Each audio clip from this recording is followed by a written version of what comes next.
Hi, everyone. Thanks so much for joining. This is From Dorm Room to Startup, a video series where we talk with Duke students that started companies and have graduated from Duke and are still running their companies. So today we're joined by Ivonna Dumanyan. Hello, everyone. Hello. And she has a great story that we are going to dive into. So Ivonna, thanks for joining us. And let's just jump right in. So first year undergrad, talk to us a little bit about what you were involved in and what you were studying. Yeah, absolutely. So first year undergrad was absolutely terrifying for me, like it probably is for most students. Actually came from a pretty low income background, a really, really bad public school system in New Jersey. So I came in wanting to major in engineering. And you take all of the usual classes, the calculus, the physics, the chemistry, all of your maths and sciences, all of your intro engineering classes. And they're absolutely brutal. I would argue even more so for kids coming from the public school system, because you're just not prepared. So that plus on top of that, I rode crew. I tried to join an improv comedy team, and I went to as many Jazz at Duke events and swing club events I possibly could. So I think probably really familiar to a lot of Duke students. You come in, it's almost this endless ocean of opportunities and fun, but also some of the most crushing curriculum you've ever had. And for those of us who were athletes, that's a totally other story that I'm sure everyone understands. Got it. Yeah. So, it sounds like definitely some ups and downs there at the beginning and a lot of exploration too. Mm-hmm. And talk a little bit about what you ended up doing that first summer and then kind of going into sophomore year. How did you approach sophomore year, if at all differently, or what did you end up doing sophomore year? So. Yeah, absolutely. My sophomore, that summer after my freshman year and my sophomore year, it's kind of when things really started to turn for me. I had a number of really bad injuries before coming to Duke, which got worse while I was at Duke. I developed a new injury, a shoulder separation, and a pectoral tear while I was on the team here.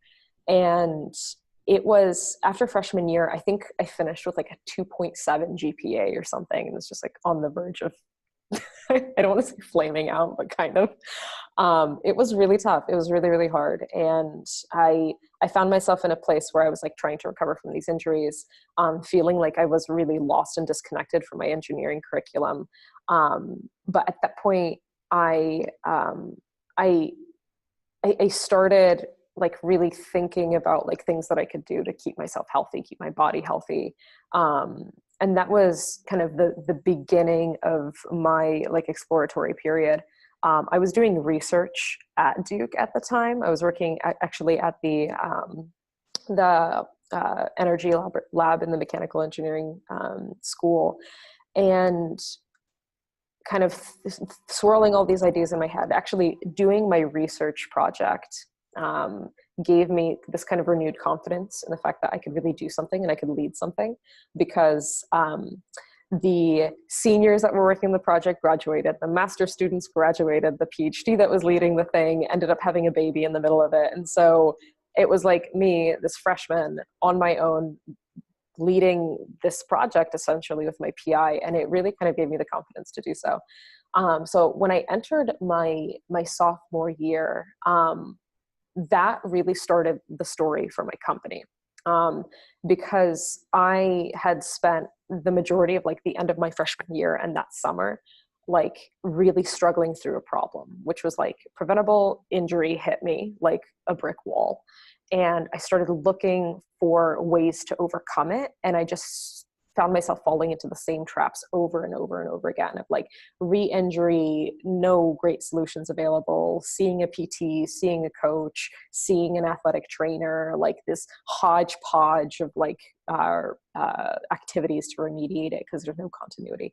And entering into my sophomore year, I was actually going through rehab. I was in the athletic training room when I met my now co-founder, who was in statistics and machine learning at the time. way older than me, thank goodness, had the wisdom and the practicality and the skill to really help like channel all of the angst and like the problem pressure that we had both experienced. She was actually a track athlete who tore her labrum, was going through rehab as well. And we started kind of sharing these stories of common problems and started realizing that we kind of had these complementary skill sets that we could apply to try to like strategically and tactically solve them. So it was a lot of just like introspection, a lot of focus, and a lot of like ideation. Like my sophomore year was a bunch of ideation of like, how do we solve this problem? How do we address preventable injury?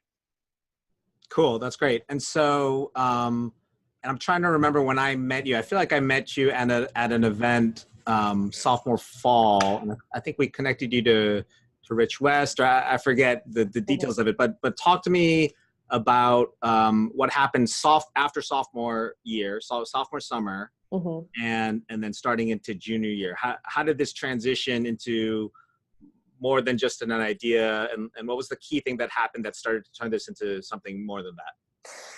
Oh, wow. There's a lot of things. So I was at my sophomore year, I got involved in the biomechanics injury research laboratory at Duke. And I started doing research on underfoot impacts. And is this the lab that you got involved with, that you were working with the PI, or is this a separate lab? This is a different lab.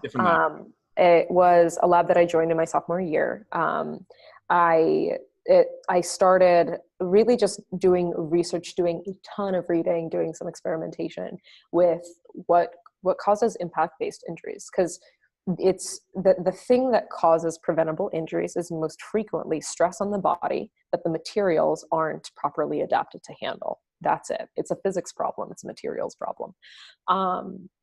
And so I was doing that research. I was becoming totally engrossed and really better educating myself into like, what are the actual mechanics of injury and the logic and mechanics of prevention. And then as I was going through this process, I met you, Howie. I met Michael Faber at the CoLab. And this was before, like, students nowadays probably know the CoLab is this physical space over in telecom, beautiful, cool prototyping 3D printers. But when I was introduced to the CoLab, it was just this like idea, basically, that they were still trying to form. It didn't have a physical space yet.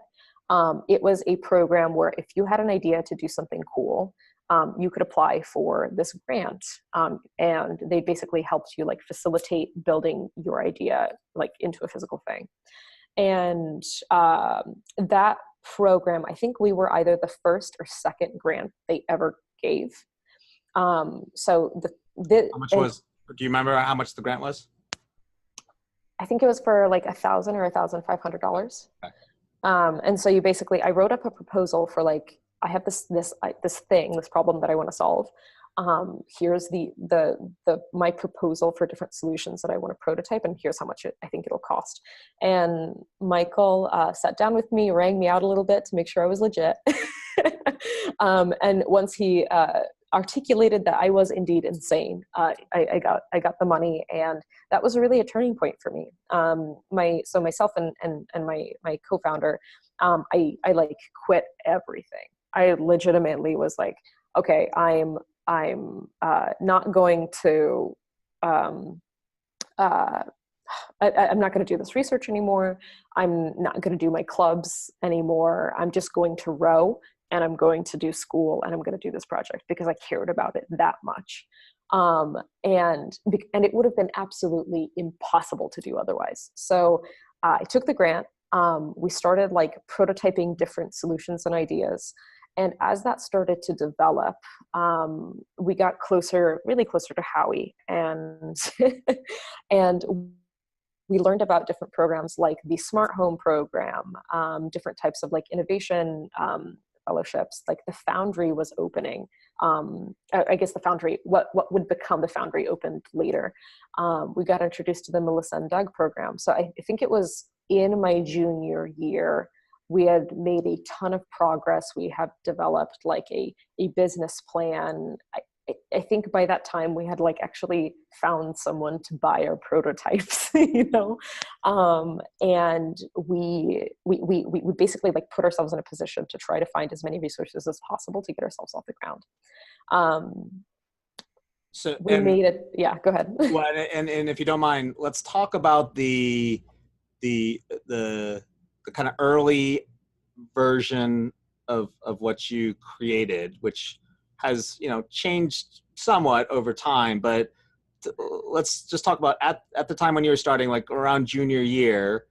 What was the idea? And you know, it combines sensors, it combines data, it combines kind of recommendations. But let's go with a very kind of specific example. And I forget what your favorite example is. I think one is like hip drop for runners.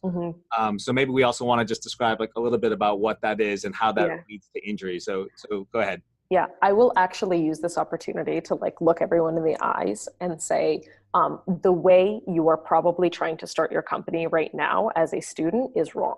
And no one will tell you that, because there's this like air and logic and thesis that you should come up with an idea, marry that idea, and like go prototype it as fast as possible. No, that is like absolutely not the right thing you should do. And had we known that as a junior, like had I known that as a junior in college, I probably would have been where I am today, like 4 or 5 years later, at least 2 or 3 years sooner.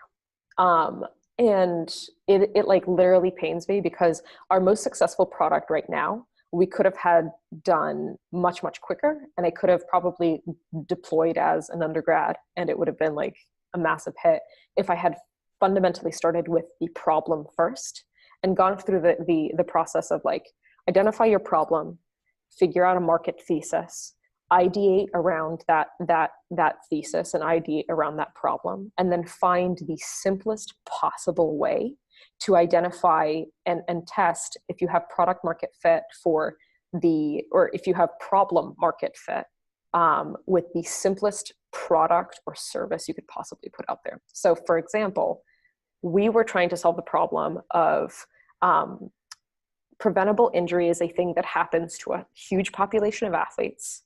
And once you get a preventable injury, you're developing a preventable injury, it's almost impossible to know on your own what to do about it. Our initial idea, and I shouldn't say initial, we went through like 130 different prototypes, but we had segmented ourselves into an idea that we should be measuring biomechanics. We should be measuring aspects of your movement that lead to injury and help you identify, are you on track for injury? What's causing it? And then make recommendations for you for how to prevent it. That was not necessary. Our initial idea was like, you know, we need sensors. And we started with that because my background was in this biomechanics lab. And what I knew was, you know, we use these really expensive sensor systems to identify issues. And then there's a person, a human being that looks at that data after identifying the issues and interprets it into like steps for what to do next, typically exercises. We, being closed-minded, were like, okay, so let's actually create a machine, take that same process and automate it. It turns out that is a fantastic freaking solution. People are willing to pay a lot of money for it. People are paying a lot of money for the thing that we built, but it will take you like 3 to 4 years, and that is fundamentally not the MVP. The initial concept was a massive overreach from what an initial concept should be. My greatest recommendation for someone thinking about this now is we had that market thesis. People get injured all the time with preventable things and they don't know what to do about it. That could have been solved with a much, much lower bar and simpler solution. And we ended up building that lower bar, simpler solution like 3 years later, which is this really simple app where you tell it what hurts, what injuries you have, what sports you play, and it comes up with really, really super simple exercises, all video guided, showing you how to actually do the thing. This is the MVP. So Um, I love that. I love that. And just to say it back a little bit for emphasis, because it's such an important point. So when you were junior, when I first got to know you, the solution for something like a runner that experienced hip drop, which is kind of a breakdown in their running form over time, which was elite, which leads to injury, was something along the lines of, a few sensors that you had created that you would attach to your body that would give super accurate, motion data about, how they were running. And the idea, as you were saying, was like, normally what would happen is a runner would, work with a coach who would go through some sort of biomechanics lab with really expensive equipment. And you were trying to take that bigger process, and you're saying that was too complicated of a MVP, that you wish you had just started with this app, which you just showed, which is, I think, and correct me if I'm wrong here, it's less about the sensors. It's less about the very specific biomechanical data that at mile, 19 in your run, you started experiencing more hip drop. And it's more about, what are you experiencing? And you say like, oh, I'm having pain in my right hip or something like that. I don't even know how hip drop shows up. And you're saying, okay, here are the good exercises to do. Am I right that that's kind of the description? That's exactly right. So think about it this way, like for any problem that you can identify, there's probably a really good, really sophisticated, really sexy idea that is the really shiny object that you'd want to pursue. And it turns out, so we have spent like 5 years building the AI, the data set, the training set, the proprietary information, the IP, all of that stuff that, honestly makes our company fundable because it deepens our moats. It's extremely hard to copy, but it wasn't the MVP. And if you are looking to build something to really fundamentally test, is this a problem that people care about? Can we find product market fit with it? Can I sell this idea? Is this a problem that's actually big, or is it all in my head? You want real numbers on that as soon as possible. And I guarantee you that the first idea that you come up with is probably not wide enough to help to point you in the direction of an MVP. And there are systematized processes for like, how do we ideate ideas and rank their difficulty based on a core problem thesis, not a core like solution. Yeah, if that makes sense. Yeah, no, that's great. And I know you have a couple of favorite resources that you refer people to, including the four kind of, I don't know how I can problem. The forfeit problems. And then I think there was something else. Do you mind just rattling off a couple of your favorite things that you think you wish students would know about much sooner? Yeah, absolutely. I think just like high level concepts, the way you think about building a company is probably not the way that you start a company. Most of us have experience with companies when we're seeing things that are in their 5th, 8th, 12th year of life. We think about the Birchbox and the Googles and the Dollar Shave Club and all of these things that are like, yeah, it's a startup. I think about it as a startup, but what we're not realizing is that startup is probably in their growth phase. When we start, we're in the idea phase. And the gap between those two is astronomical. It's like the difference between middle school and college, or elementary school and college, right? To put it in terms that we can sort of understand. You can't just jump that. There's a process that you have to go through, and best practices and learning that you have to go through to go from one step to the other. And really, you should be focusing on incremental progress. You're going to go from idea, you're going to prototype, and you're going to get to your next milestone, which is MVP. MVP is not your ready product, and it never should be. From MVP is your platform to actually interact with your intended user base and learn about them, learn about what they care about. That's all that product is supposed to do. Once you have something that is a physical bridge, a real bridge, a scalable bridge between yourself and your users, it's probably going to suck. And the entirety of your job is to get yourself to an MRP, a minimum remarkable product. And the way that you do that is kind of similar. It's kind of similar to the prototyping process, which is, we call it taking shots. It's you essentially articulate a core need that is missing in your MVP that will move you closer to product market fit. And you iterate with that. You ideate, you prototype, you test with the user, you build it and deploy it, and you look, does it move my core metrics up? Do I have higher engagement, higher retention, more clicks, more opens, longer time in my product? Whatever it is, does it move my core metrics up? Once you hit the point where you truly have something that is differentiated, that is bringing 10x value to your users in some way that's meaningful, that's a very big milestone. That's an MRP, minimum remarkable product. Most companies that find product market fit do it at this stage. And I'll take a step back. What product market fit is? Product market fit is the only thing you care about when you're a startup, actually in the getting started phase. This is the point where you are trying to get whatever you're building to be something that your target population cannot live without, something that they would be very disappointed not to have.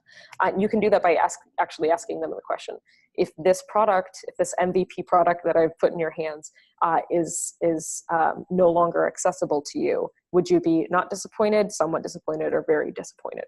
And that's all that we track for product market fit, is how much are people in love with this product. And we're trying to get as many people from these two groups into the very disappointed group. That's it. By the time that we get, actually this is a really good resource that Howie shared with me. By the time you can get about 40% of people to that phase, you focus on scaling, focus on growing your company. But until you're there, you shouldn't be doing anything unless except for actually iterating to find that fit with your users. That's not what we typically see when we think of startup companies. What we typically see of startup, and that was many steps. That was a lot of steps, and it'll take you a long time, longer than you'd probably anticipate to get through it. Could be 8 months, could be 2 years to get there. And that should be kind of a scary process or scary thought, because what you think of a startup isn't typically until 2 years after that point. So don't consume yourself with, are we going to, buy one, give one? Don't consume yourself with, how should we animate this button or whatever, because those may not be the right thing to think about. Or what are our brand colors? That may not matter. I think the fundamental things that you really need to focus on are, how do we meet the need of our users and be as close as possible to them? Yeah. I don't know if that was even helpful. No, that's so well stated. I'm so glad that you're saying it, because that was really great, and that's something that we talk about a lot. But I think it's easy for us to say that to folks, and it's harder to do, right? Yeah. And let's, if you don't mind, let's apply that to the example you gave earlier about how, again, your initial product was these sensors, this really accurate biomechanical data, and analyzing that. And then now your current product is more focused on this app with suggested exercises. So just talk a little bit about what happened, how did that journey happen? And maybe talk about it in the context of what you were just saying with the MVP, with going to customers, with asking them. So, and I almost want to say, with your first product, which is the very detailed biomechanical data, what happened that made you say, maybe this isn't quite right? Let's just start there. Yeah, and I can talk about both of them. So this is actually our product. So this is the sensor system. These are the little devices. They're tiny. They're about the size of a quarter that you wear in your body. This is the thing that we decided to build first, or a version of this was the thing that we decided to build first. It's still around. We're still selling it. It's actually a very successful product from the startup perspective. But the thing that we realized is we built all of this stuff. We made a thing that takes about $1.5 million of clinical technology And it replicates those capabilities with over 99% accuracy in a tiny little box, in a sensor the size of a quarter. And that was really cool. And it has tremendous value in clinical settings and sports settings. But the people who actually use the system have never seen that data before. They've never had access to it. It's like fundamentally not available to them, never has been. And they don't know what to do with it. So what we found was in like a 2-month period, I signed over $160,000 of contracts, like from the day that we were like, okay, it's done, we're ready, let's launch it. That's what our first 2 months were. And we're like, yeah, we got this. Like, this product's going to be so successful. And we put it in field, and we didn't see a dent in athletic injury. In fact, we saw kind of a surprising rate of athletic injuries within our population. It was preseason. It happens. But when we went in to actually explore, okay, what's going on? What's happening? Why are we still seeing these injury rates? We see plenty of alerts, like from our back end. We saw, hey, we're getting warning flags like crazy in these programs, and yet still kids are getting hurt. Nothing's being done.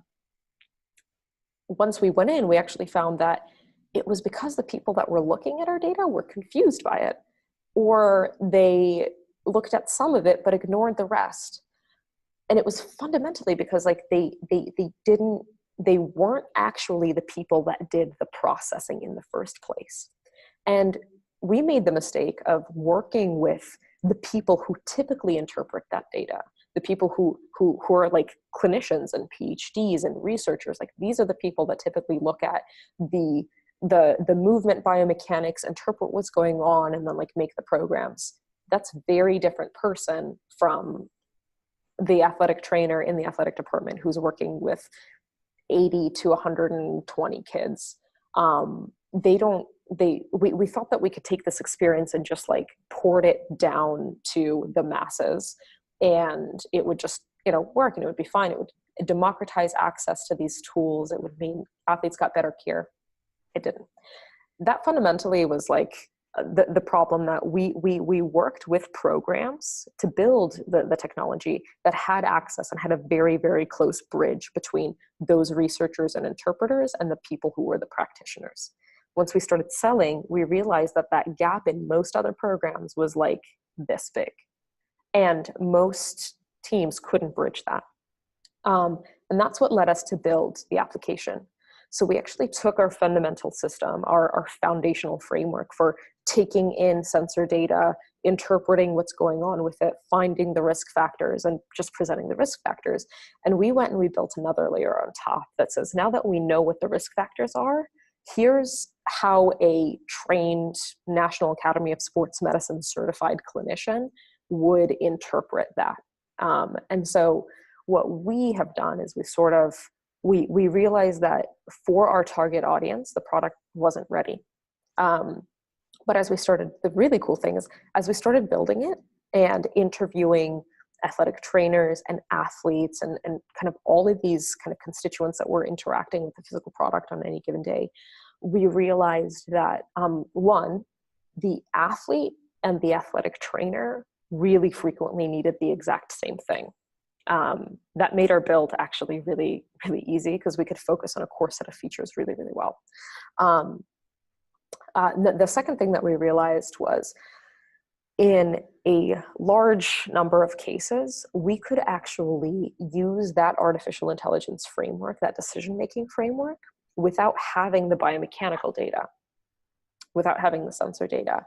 We could do like 70% of the benefit without this high resolution of specificity, which is really great, because if you are an athlete who struggles with certain types of chronic injuries, or has an ACL tear, or you train an insane amount like a professional athlete or like some NCAA teams do, the sensor is absolutely like the right thing for you.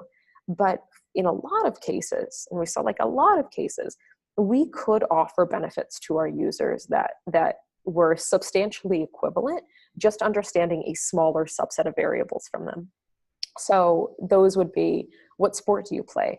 what's your age and level of competition? Where are you sore and to what extent? So we have this great visual map where you can tap on body parts and rate the soreness. And we actually use that somewhat based on the data that we've captured before, somewhat based on clinical data, to actually make this mapping.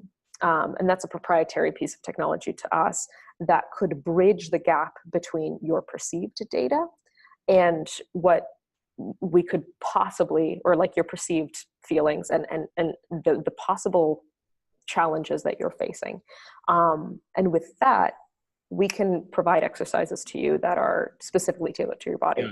So the super cool thing, yeah. I was actually going to say, the super cool thing is our population of users that doesn't use the sensor is like still tremendously successful at remediating things that we thought were probably a little too complex, like tendonitis and plantar fasciitis. We like routinely get emails and LinkedIn like messages that say like, thank you so much. I've had this problem since April. It's been 8 months and I used your app and like the pain's gone away in 2 weeks.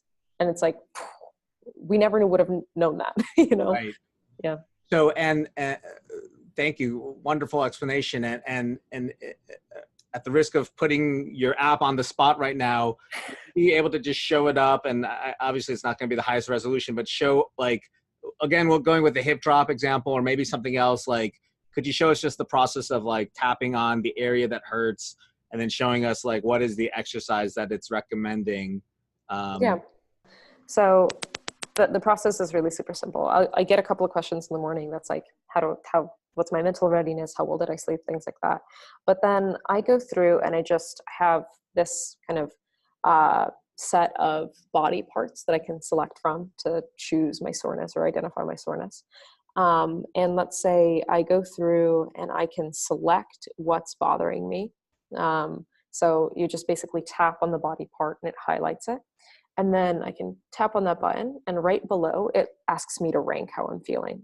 So I go through and I tell it how I'm feeling. I tell it if I'm sore, if I'm tight, if I have pain anywhere, and the app will automatically create a plan for me based on those activities. So I submitted my survey and it's basically calculating my recovery. It's just populated that recovery. All of the exercises in there, like to a T, one for one, are based on what I've just told it hurts, my history, my sport, like my injury history, my sport, and my demographics. So I can open up these activities, and in there is essentially a list of exercises in order of how I should do them to properly remediate any issues that I've told it I have. Every single exercise is accompanied with a little video to explain how to do the thing. And a description underneath. All of it is super guided. So I can go through, select, essentially check the boxes for the activities that I've done, tap complete, and my session is done for the day. Got it. The app provides me with a set of activities to do before exercise and a set of activities to do after. So in total, I could be doing anywhere from 10 to 30 minutes a day with the app. And our success rate for like reducing chronic soreness is typically anywhere between 30 and 60%, depending on the population. So it's pretty good. That's really interesting. And so just to contrast that again with the earlier version of the product that was more focused on the sensors, I think I was thinking about it, and I think your point is that you had done this amazing technical feat. You had shrunk and reduced the cost on this really complicated sensor technology, and then you were providing the athletic trainer with probably the most accurate, best biomechanical data they've ever had about in this case the person that has hip drop, like mile 19 was exactly when it started or whatever. But then that athletic trainer was not equipped, like was like, okay, very interesting, I'm not sure what to do about it, and might not even know like what exercises to recommend, or might just ignore it because they didn't know. And really importantly, they couldn't do that for 120 kids. Right. So now with the app, now you have 120 kids that can check in every morning, say, I'm doing well. And they can say, here's the parts of my body that are sore. And then without any athletic trainer intervention, and without any sensor data, it'll say, hey, here's a customized, 5 exercise, 10 exercise routine that's going to help alleviate that pain, but also it's going to help you reduce that injury. And so that's kind of what, and I just want to emphasize one thing. I think you made this point, but like the sensor technology which you created, which is amazing, and it actually works and helps people, especially those that can understand the data. That's still out in the market. Like that actually still exists, but this app does not rely on that at all. And that was, I think that's kind of your point about what you wish students would know up front is like, don't get stuck on one solution and think more broadly. Yeah. And there's this sort of thing that like the app actually relies on a pretty complex system that we've built for the sensors, but there was an even lower bar of this app that we probably could have built in 6 months. And then we probably could have gotten the AI behind it in place in maybe a year and a half, maybe 2. And the importance of that is I would have graduated in 2016. We kind of started working on prototypes of this idea in 2015. We could have been like making revenue likely in 2015. Instead, we're making revenue in 2019. And that's the importance of it. Like the faster that you can get validation, the faster you can get something out in the product, the faster you can understand a user's needs, the closer you'll get to actually solving someone's problem and making money. And that's the thing to remember. Like, and and one of the hard things is, and everyone will tell you this, never get married to your product, get married to your problem. And like chase it down like a hawk, because that is going to be your avenue to success. If you would have told us in 2015 that, I'm so sorry, it's 2014. It was 2014 when we got started. So if you would have told us in 2014 that this app would be our base product and this would be our upsell, like I never would have believed you. But realistically, like it makes sense. This is something that's available to you for $10 a month and can fundamentally solve a problem that a lot of people care about. This thing's $100 a month. This is a much harder sell. But when you have a problem and you've built trust with your users and you've cultivated a following of dedicated users that trust your product, that follow it, that have this core fundamental problem, this sell is so much easier. And you know that you're delivering value to those people. Yep. Does that make sense? That's great. I have 2 more questions for you. So one is, and then I'm gonna let you go. So one is, let's just round out the chronological order. So talk about senior year, and I know that things get a little bit wonky, so we don't have to go into all the detail here. But just talk a little bit about senior year, and just round out. You're making progress. And the key question I want to ask is like, how'd you decide whether to go full-time on this versus like, I'm going to take a job? And if you're willing to disclose kind of the amount of money that you had in the bank senior year, I think that'd be great. And I know there's a ton of detail around this, so I'm just kind of trying to get the overall picture. Yeah. By the time I got to senior year, I was so obsessed with this that I had like quit everything. I wasn't rowing anymore. I wasn't in any clubs. I wasn't actually going to classes at all.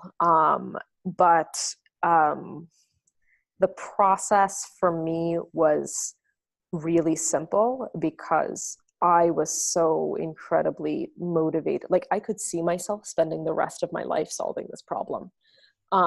And so it was really easy for me. And I got to a place, so I'm a low-income kid, like really low-income kid to the extent that I relied on Duke for my housing, for my food, for like a little bit of budget for clothing, like basic necessities, everything. And so it wasn't an option for me to drop out of school, like to leave, to do this full time. But I was working on it full time already. And I got to a point where we had won some grant money, like ACC and venture competition, Borchardt prize, a couple of things.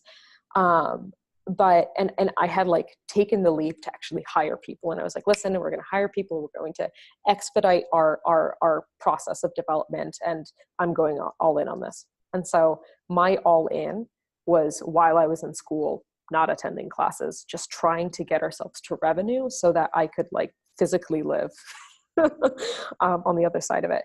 And then for me, like the thing that was my tipping point to actually leave, because I dropped out, was I, like out of the blue, one day got a phone call from Allison Diaz at the Teal Fellowship. And some of you may know what the Teal Fellowship is. It's a program that provides founders with $100,000 if they agree to leave school and pursue their startup full time. For me, it was a no-brainer because I was already doing it full time. I probably realistically wouldn't have graduated. Like I wouldn't have made it through the end because of like how fixated and focused I was. But I took the fellowship. I used we at the time had like $100 or something like that in the account. So it was a total godsend. I took the first Teal Fellow check to like pay salaries, and we used that money to just continue going. And I would say from my junior year forward, it's like the obsession began and intensified to the point where like Fathom had become everything that I work on, everything that I think about. Right. And so to the extent that you're able to say in a public YouTube video, can you say how much money you've raised, and maybe give a sense as to like how many athletes have used your product or are using your product? Mm-hmm. So we have raised to date feel free to generalize for any of those numbers. So yeah, yeah, no worries. We've raised over $3 million in venture funding. So thank you so very much to Freestyle Capital and the Duke Endowment and the wonderful people who support us all the time. So that's been amazing. We have worked with, one second. We've worked with over 400 athletes thus far. 2019 is going to be a big year for us because we're starting with a group of 8,000 athletes on our system. That's going to be January through February of Q1. And we have a really ambitious goal. I will leave it at that. We have a really ambitious goal for through the end of 2019. Good. And I said that would be my last question, but just a bonus combo question here. So so you connected with Josh Felser of Freestyle Capital, who you just gave a shout out to. Yeah. I don't know if you remember that, but I don't think I emailed you and the other students I invited to that lunch much more than 24 hours or 48 hours before. It was like it was like 8 hours. Totally my style, right? But that's when you first met Josh and you connected with him and struck up a relationship with him, and showed them the rowing house and things like that. But that's just to lead into my last question, which is that the Melissa and Doug Entrepreneurs Program, this is just one of many programs that have supported you out of Duke, including the Foundry, the Innovation Co-Lab, the Borchard Prize, funded by David Cummings. You've also talked about the Teal Fellowship, the ACC and Venture Prize, which are outside of Duke. So you've had a lot of support. You've had a lot of people that have been helping you. Can you just hone in for just a second on the Melissa and Doug Entrepreneurs Program and just talk a little bit about like what was helpful about that for you? What was important about that for you? There were a lot of things about the Melissa and Doug program that were great. For like personally and from the perspective of the startup, it was a really fantastic program in the sense that it helped teach a lot of the fundamentals and the basics that are like soft skills for building a company. Public speaking, networking, filtering what to listen to and what not to listen to. It was sort of like the seed that kind of gave you like the network egg and the skill egg from which you could grow, which was really important to me, incredibly useful. It also sort of sort of kicks your butt. I don't think that prior to that experience, there wasn't really another time that I could think of where you were just like as challenged and as scrutinized and as like pushed to really like double check yourself and really like question, is this right for me? Is this the right thing that I want to be doing and solving? I cannot tell, like reflecting on it, I can't tell you how valuable that is, because it's really insane, like reality check and this gut check for you. For those people who have an opportunity, for the students who have an opportunity to go through the program, the one thing that I would encourage you to do is like lean into it. Don't like try to isolate yourself. Don't try to defend yourself. Really give in to the questions, really give in to the scrutiny, really, really fundamentally challenge yourself to open up, not close down. Because the opportunity that you have here is going to be one of like the safest, most controlled and most impactful like chances to build a foundation before you are like spit out and kicked out into the real world of startup land, which is much less hospitable. The biggest thing, and really listen to like Melissa in particular. She is a tremendous wealth of knowledge, and she'll say things that, you know, may seem like, oh, that's so intuitive, that's so simple. Listen, do it, practice it, make it your mantra, like build a better product cheaper. Like, yes, that makes sense. Figure it out. Don't just like nod your head and say yes. Internalize it and figure out how you can take the principles of people who've done it before and bring them in, like bring in the best of everything into your concept and figure out what is going to work, what's not going to work. The other caution that I'll create is one of the most important things that you can do during this period to take out with you into the real world is build an intuition for the biases that people are bringing into a conversation with you. Don't aimlessly wander just based on the contents of the last conversation you had. Just because you spoke to someone and they said to go this way doesn't mean you should go this way. Figure out why.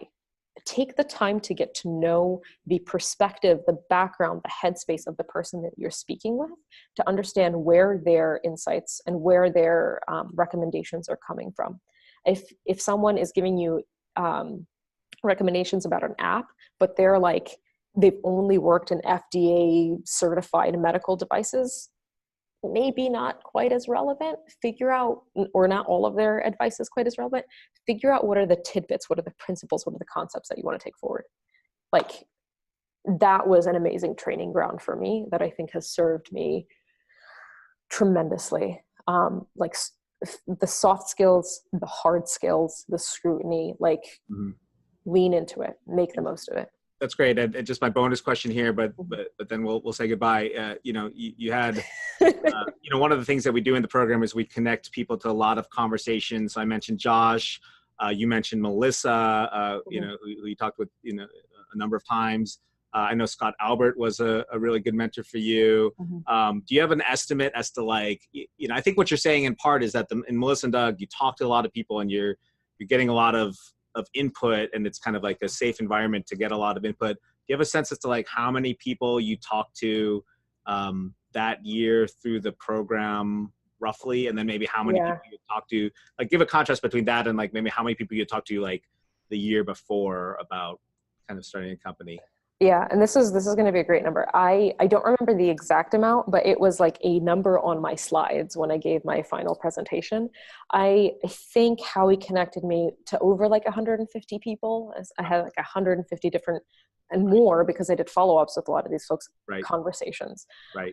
For context, the year before, I maybe like 8 that were like industry experts.